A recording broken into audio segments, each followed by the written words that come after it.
Kembali di Apa Kabar Indonesia Ya, Pagi, kita akan memperbincangkan terkait dengan fenomena sound horeg di Jawa Timur. Yang saat ini Gubernur sudah menandatangani surat aturan. edaran untuk mengatur ini sound horeg. Tapi kita akan dengarkan Melihat dulu dulu ya. ya bagaimana paket terkait fenomena sound horeg yang kemarin sudah mulai diatur di Iya. wilayah timur. Sesaat lagi kita lihat dulu paket pengantar berikut ini.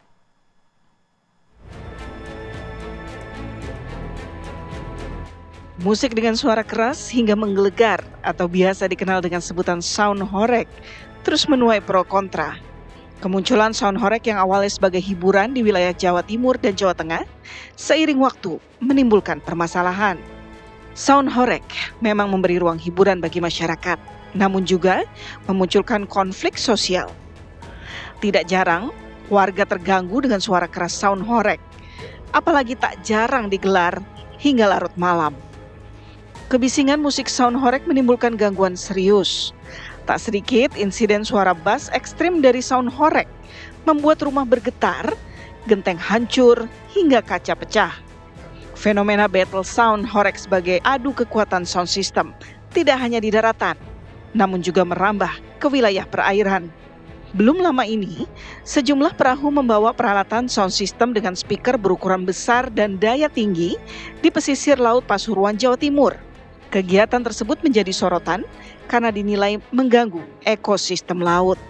Suara yang dihasilkan diduga mencapai tingkat kebisingan 135 desibel, melebihi batas aman untuk manusia dan satwa laut. Tak berhenti sampai di situ, kegiatan sound horeg menimbulkan korban jiwa. Diduga tak kuat dengan suara keras sound horeg, seorang penonton jatuh pingsan, yang kemudian berujung korban meninggal dunia. Persoalan sound horeg bukan sekedar masalah suka atau tidak suka. Ini adalah soal bagaimana pemerintah hadir untuk mengatur agar hak atas hiburan dan hak atas ketenangan bisa berjalan seimbang. Tim TV One mengabarkan.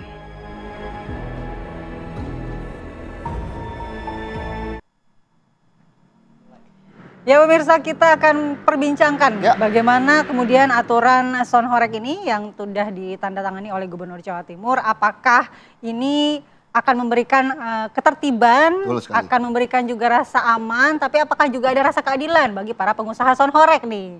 Nah, kita sudah bergabung dengan sejumlah narasumber kita yang ada di Zoom dan juga ada di studio. Di studio kita ada Mbak Devi Rahmawati, pengamat sosial. Selamat pagi Mbak Devi. Selamat pagi Mbak Devi. Gimana Mbak?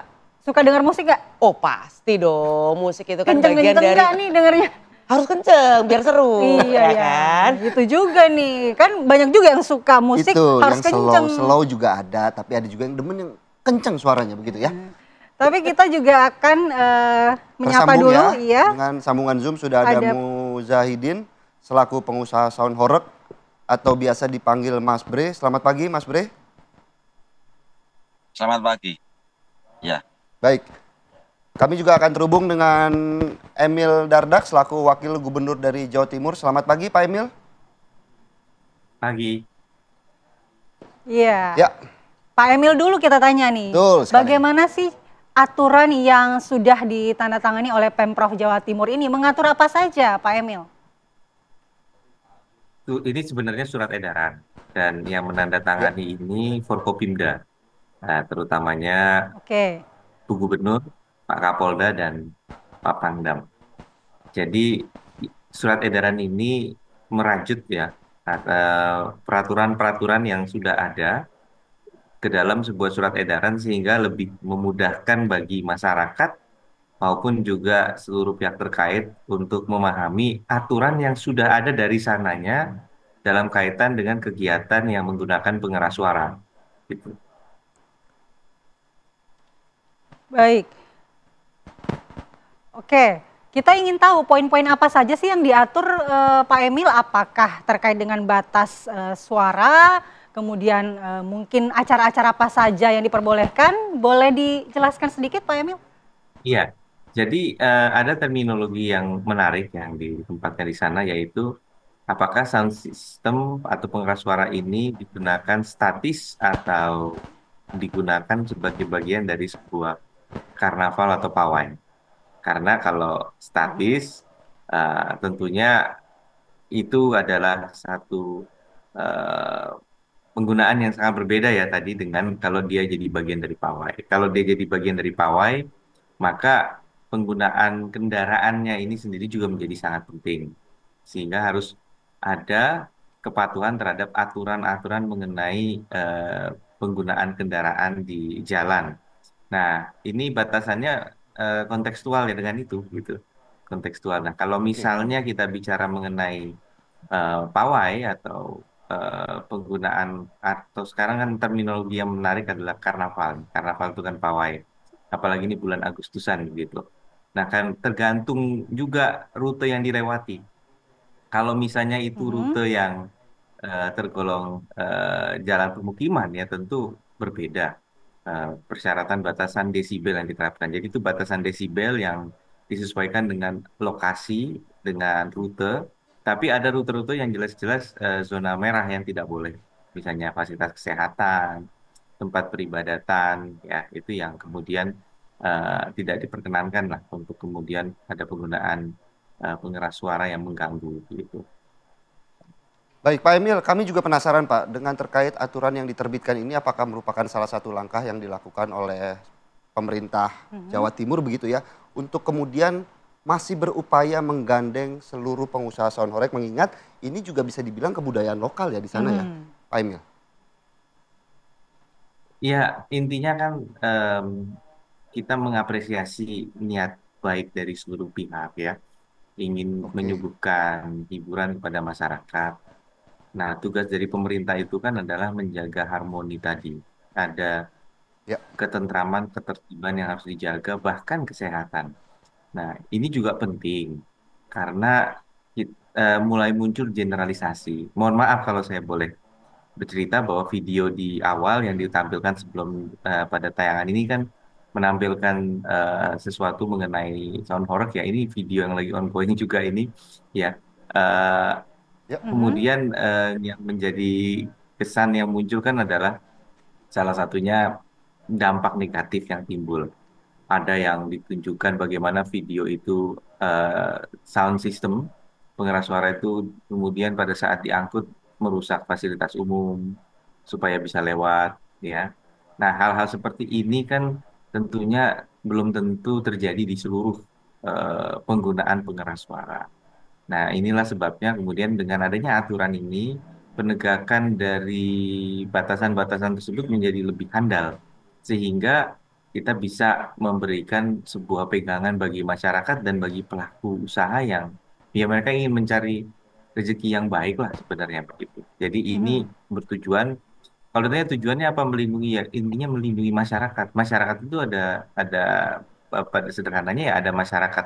Kalau kita bagi menjadi tiga, masyarakat ini ada oke. masyarakat yang memang secara langsung menginginkan dan mengkonsumsi dalam konteks ini menjadi bagian dari audiens Mhm. langsung dan audiens yang secara personal berkeinginan untuk mendengarkan eh, penggunaan acara dengan pengeras suara. Yang berikutnya ada masyarakat yang memang terdampak. Jadi tidak mengatakan ingin, tapi mau gimana dia rumahnya di situ, atau dia kantor di situ, atau dia beribadah di situ. Nah ini kan semuanya harus diperhatikan. Dan berikutnya tentu para pelaku usaha sendiri yang memang mereka adalah pihak-pihak yang juga punya keinginan yang sebenarnya dasarnya baik. Baik. Pak Emil di sini juga sudah bergabung pelaku usahanya ada Mas Muzahidin atau Mas Bre ya. Ya Kita betul minta sekali. tanggapannya terkait dengan Ya, surat edaran yang akan diberlakukan oleh Pemprov Jatim. Mas Bre, bagaimana tanggapan Anda? Apakah Anda sudah mengetahui juga isi aturan-aturan itu dan siap untuk melaksanakan?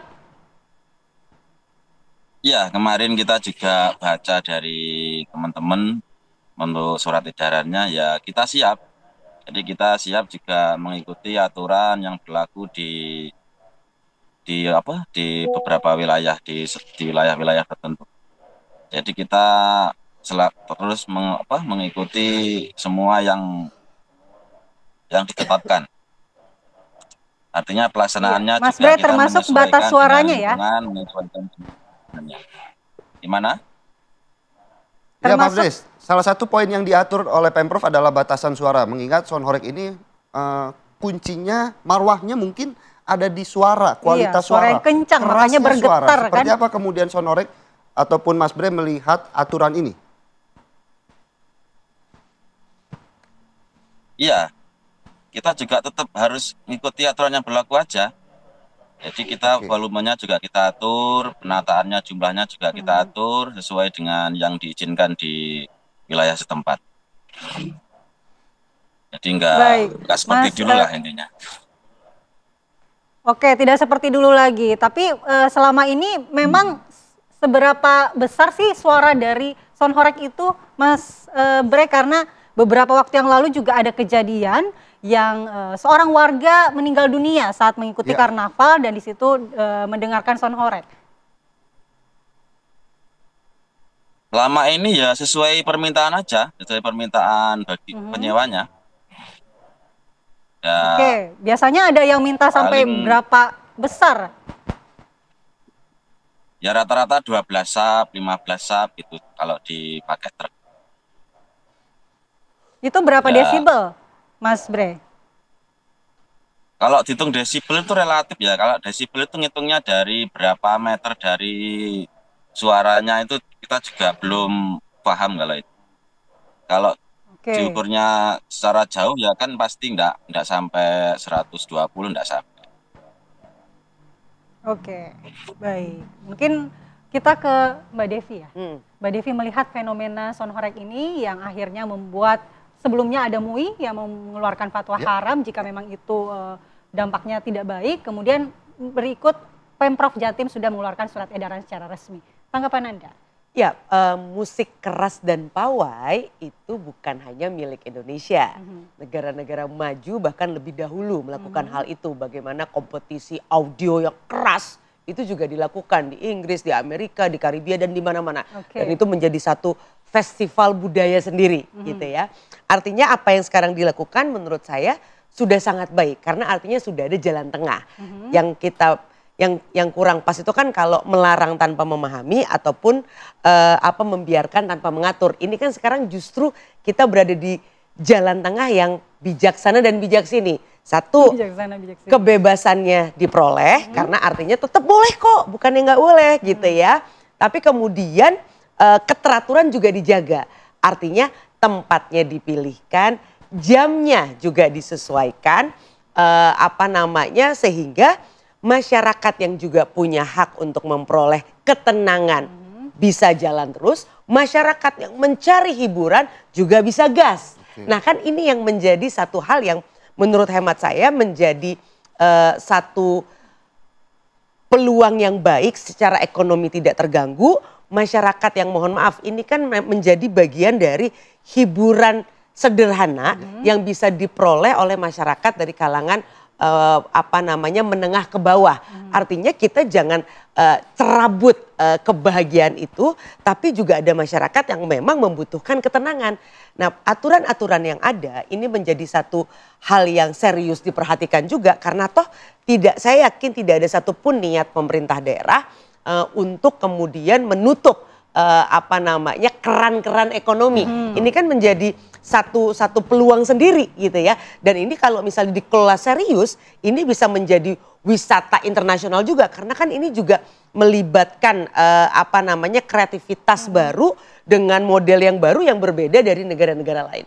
Ya, menurut Mbak Devi ini sebenarnya kalau sudah melihat beberapa waktu terakhir mengenai fenomena sound horeg ini, Anda melihat dampak negatifnya minim atau seperti apa? Begini, dampak negatifnya kalau tidak ada kontrol. Ini kan ibarat api ya. Api kalau tidak dikelola bisa membakar, tapi kalau dikelola bisa menghangatkan.